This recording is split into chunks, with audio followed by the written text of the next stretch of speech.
Hello everyone, welcome to my another new blog. তো কেমন আছেন সবাই? আশা করি সবাই খুব ভালো আছেন, সুস্থ আছেন, আর আমরাও ভালোই আছি। তো আজ যে ব্লগটা আপনাদের সঙ্গে শেয়ার করব, সেই দিনটা ছিল জন্মাষ্টমীর পরের দিন, মানে নন্দ উৎসব। তো সকাল সকাল স্নান টান করে রেডি হয়ে গেছি, আর আজকে আলাদা করে ঠাকুরের বাসনপত্র বার করে ধোয়া মাজার কোনো ব্যাপার নেই, কারণ আগের দিনই তো জন্মাষ্টমী ছিল। তো সেই কারণে সব বাসনপত্র ও ধুয়ে মেজে একেবারে জল ঝরানোর জন্য উপুড় করে রেখেছে। তো আজকে পুজোর কাজের জন্য যা যা বাসনপত্রের দরকার সেগুলো সব এখান থেকেই নিয়ে নিলাম। আর এই যে সব কিছু হাতের সামনে নিয়ে এবার নেমে পড়বো ঠাকুরের ভোগ বানানোর কাছে। তো আজকের ব্লগটা এখান থেকেই শুরু করলাম। ব্লগের সঙ্গে থাকুন আর দেখতে থাকুন নন্দোৎসবে আমি আমার গোপালের জন্য আর রাধাকৃষ্ণের জন্য কি কি ভোগ বানাই।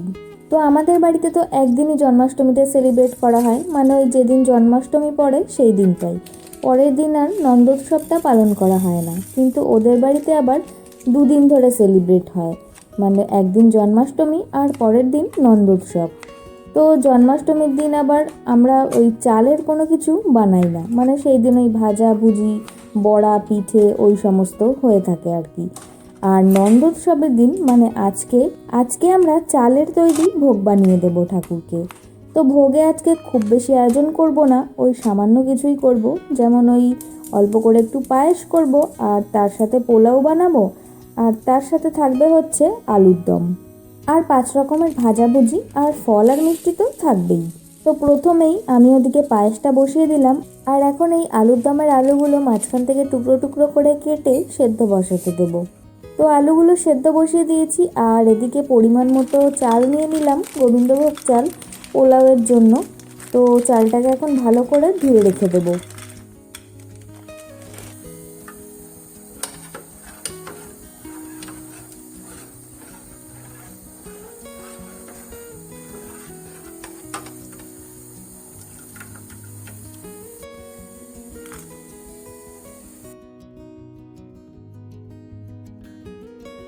আর এদিকে পায়েসের চালটাও ভালোভাবে ফুটে গেছে। তো দাঁড়ান, এর মধ্যে এখন পরিমাণ মতো চিনি দিয়ে দিই, আর নামানোর আগে বেশ কয়েকটা কাজু বাদাম দিয়ে আরও 1 মিনিট মতো ফুটিয়ে নামিয়ে নেব।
তো ওদিকে আলুগুলো সেদ্ধ হতে হতে ভাবলাম আরেক পাশে পোলাওটা বসিয়ে দেওয়া যাক।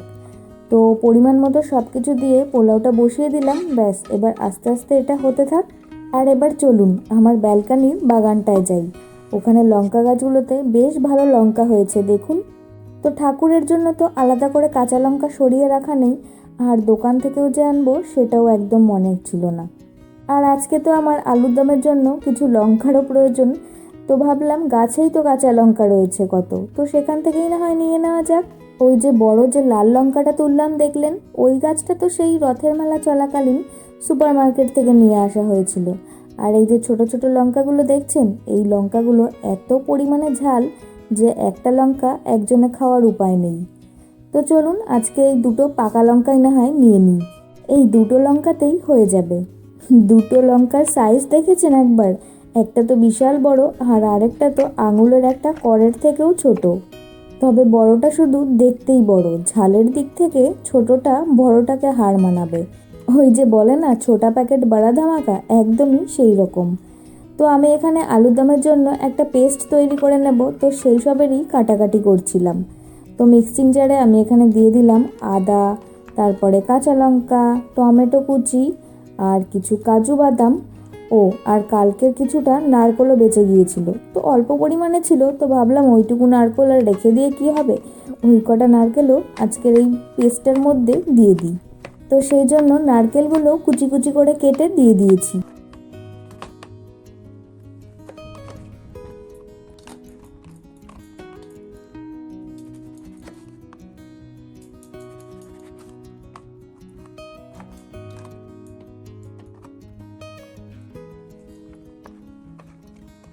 আর এখন আমি যে 5 রকমের ভাজাগুলো করব সেই সবজিগুলো কেটে নিচ্ছি।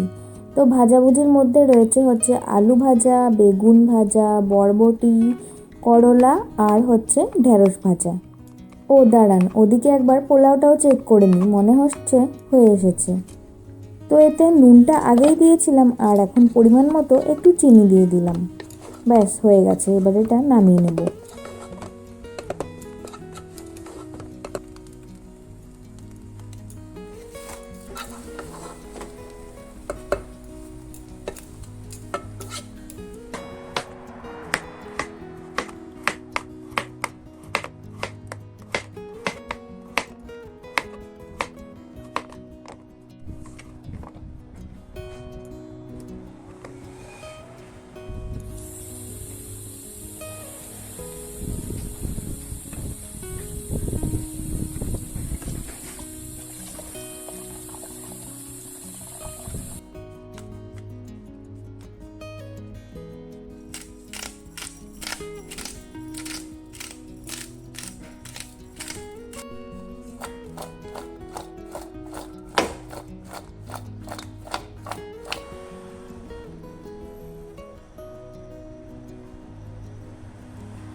তো পায়েস হয়ে গেছে, পোলাওটাও হয়ে গেছে, আর ভাজাভুজির সবজিগুলো সব দেখতেই পেলেন কেটে একেবারে ভালোভাবে পরিষ্কার করে ধুয়ে নুন হলুদ মাখিয়ে এখন এগুলোকে ভাজতে বসিয়ে দিলাম। তো সবার প্রথমে আলুটা ভেজে নিচ্ছি, আর ততক্ষণে আলু ভাজতে ভাজতে এপাশেও ভাবলাম আলুর দমটা বসিয়ে দেওয়া যাক। আর আলুর দমের জন্য কড়াইতে প্রথমে পরিমাণ মতো তেল দিয়ে তাতে ফোড়নে দিলাম হচ্ছে শুকনো লঙ্কা, তেজপাতা আর গোটা গরম মশলা। এরপর সেদ্ধ করে ওই খোসা ছাড়িয়ে রাখা আলুগুলো ঢেলে দিলাম, আর এবারেতে পরিমাণ মতো নুন হলুদ দিয়ে হালকা করে একটু ভেজে নেব। আজ আবার ওর রেস্টুরেন্ট ছুটি আছে, তো সে গেছে সারা সপ্তাহের বাজার দোকান করতে। মনে হচ্ছে আমার এই ভাজাভুজি আর আলুর দমটা করতে করতে বাড়ি ফিরে আসবে। তো যাই হোক, ভালোই হয়েছে, আজ যখন ছুটি আছে আর বাড়িতেও রয়েছে, তো আমার হাতে হাতে অনেকটাই হেল্প করে দেবে।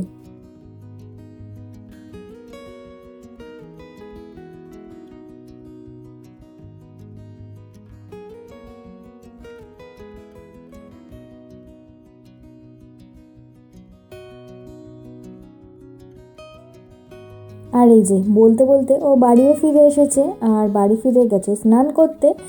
আর রান্না বান্নার মধ্যে এখন বাকি আছে শুধু এই আলুর দমটা, আর আলু ভাজাটা তো হয়েই গেছে, এখন বেগুনটা ভাজতে দিয়েছি।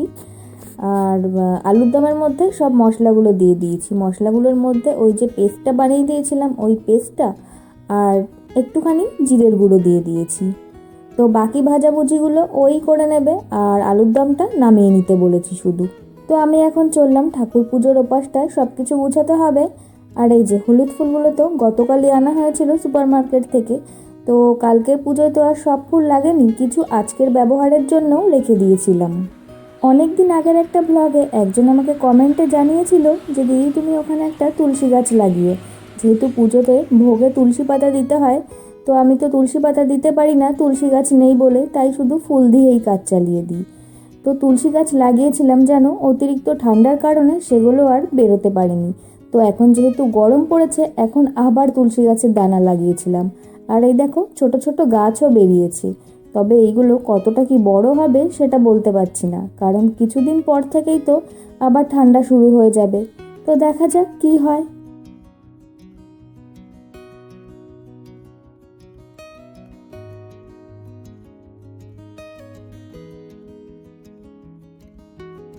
তো এখন আমি চলে এসেছি পুজোর এপাশে, আর গোপালকেও স্নান করানো হয়ে গেছে। তো স্নান টান করিয়ে জামা কাপড় গয়নাগাটি সমস্ত কিছু পরিয়ে দোলনাটাও একটু ফুলের পাপড়ি ছড়িয়ে দিলাম, দোলনায় বসাবো তো তাই। তো দোলনায় বসিয়ে দিলাম গোপালকে, আর এখন ভোগের থালাটা সাজিয়ে নেব।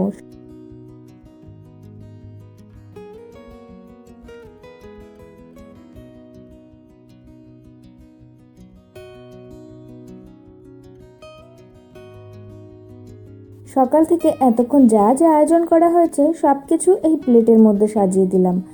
আর ফলের মধ্যে 5 রকমের ফল দিয়ে দিয়েছি। তার মধ্যে আছে আম, শসা, কলা, আপেল আর হচ্ছে মিষ্টি ডুমুর। আর মিষ্টির মধ্যে দিয়ে দিলাম হচ্ছে সোনপাপড়ি। মিষ্টির প্যাকেট এই জন্যই আনা হয়নি, মিষ্টির প্যাকেট যে দোকানে পাইনি তা কিন্তু নয়, পেয়েছিলাম, তবে সেটার ডেট বেশি দিন ছিল না জানেন। ওই 25 তারিখ অবধি লাস্ট ডেট ছিল, আর 26-27 তারিখ তো দুদিনই পুজো। তো সেটা আর এনে কী হবে বলুন, যদি পুজোতেই না দিতে পারি, তার আগেই যদি এক্সপায়ার করে যায়। তো সেই জন্য দেখলাম হলদিরামের সোনপাপড়ি অ্যাভেলেবেল আছে দোকানে, তো একটা সোনপাপড়ির প্যাকেটই নিয়ে চলে এসেছি। তো সব কিছু সুন্দর করে সাজিয়ে গুছিয়ে ঠাকুরের সামনে রেখে দিলাম। আর এখন আর কি, আমার কাছে তো তুলসী পাতা নেই, তাই সব কিছুর মধ্যে অল্প করে একটু ফুলের পাপড়ি ছড়িয়ে দিলাম। তো অনেকেই বলে যে তুলসী পাতা ছাড়া নাকি ঠাকুর ভোগ গ্রহণ করে না।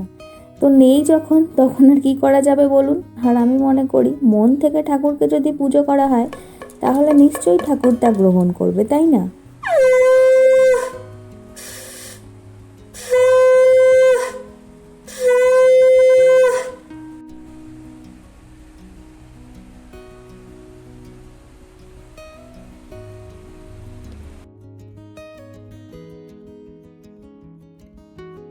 তো আমার পুজো টুজো দেওয়া একেবারে কমপ্লিট। আর এখন আর কি, এখন প্রসাদ খাওয়ার পালা। তো প্লেটের মধ্যে সব কিছু সাজিয়ে গুছিয়ে নিয়ে বসলাম প্রসাদ খেতে। আর খেতে খেতে আজকের ব্লগটা তাহলে এখানেই শেষ করছি। ভিডিওটা কেমন লাগলো কমেন্টে অবশ্যই জানাবেন, আর যদি ভালো লাগে তাহলে একটা লাইক শেয়ার সাবস্ক্রাইব করে আমার পাশে থেকে যাবেন। তো ভিডিওটা দেখার জন্য সবাইকে অনেক অনেক ধন্যবাদ। আবার দেখা হচ্ছে পরবর্তী ব্লগের সঙ্গে। ততক্ষণ সবাই ভালো থাকবেন, সুস্থ থাকবেন, টাটা।